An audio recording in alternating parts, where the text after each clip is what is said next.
South Africa के खिलाफ खेले जाने वाले दूसरे वार्म अप मैच के लिए पाकिस्तान की प्लेइंग 11 में ताबड़तोड़ तब्दीलियां।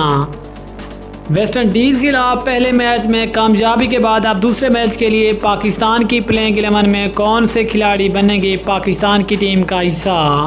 पाकिस्तान और साउथ अफ्रीका के दरमियान दूसरा वार्म अप मैच कब खेला जाएगा, पाकिस्तान की टीम क्या होगी, मुकम्मल तफसील बताएंगे इस वीडियो में। लेकिन मज़ीद आगे बढ़ने से पहले चैनल को सब्सक्राइब करके साथ में लगी घंटी के बटन को प्रेस कर दें ताकि क्रिकेट से जुड़ी तमाम खबरें आपको सबसे पहले जहां पर मिलती रहें। अस्सलाम वालेकुम, वेलकम टू हुसैन स्पोर्ट्स। आपको तफसील से आगाह करते चलें कि T20 वर्ल्ड कप का आगाज़ हो चुका है और तमाम टीमें अपने अपने वार्म अप मैचेस खेल रही हैं। पाकिस्तान ने अपना पहला वार्म मैच वेस्ट इंडीज़ के खिलाफ खेला जिसमें पाकिस्तान ने 7 विकेट से कामयाबी हासिल की थी।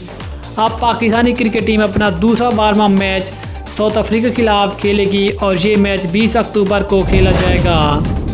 इस मैच के लिए पाकिस्तान की प्लेइंग 11 में बड़ी बड़ी तब्दीलियां की जाएंगी।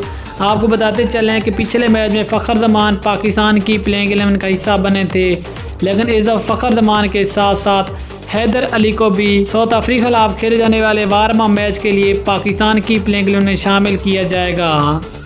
इसके अलावा मोहम्मद नवाज़ जो कि पिछले मैच में पाकिस्तान की टीम का हिस्सा नहीं थे, मोहम्मद नवाज़ और उसके साथ साथ सरफराज अहमद और इसके अलावा पाकिस्तान के एक और young bowler Mohammad Wasim junior भी पाकिस्तान की प्लेइंग 11 का हिस्सा बनेंगे।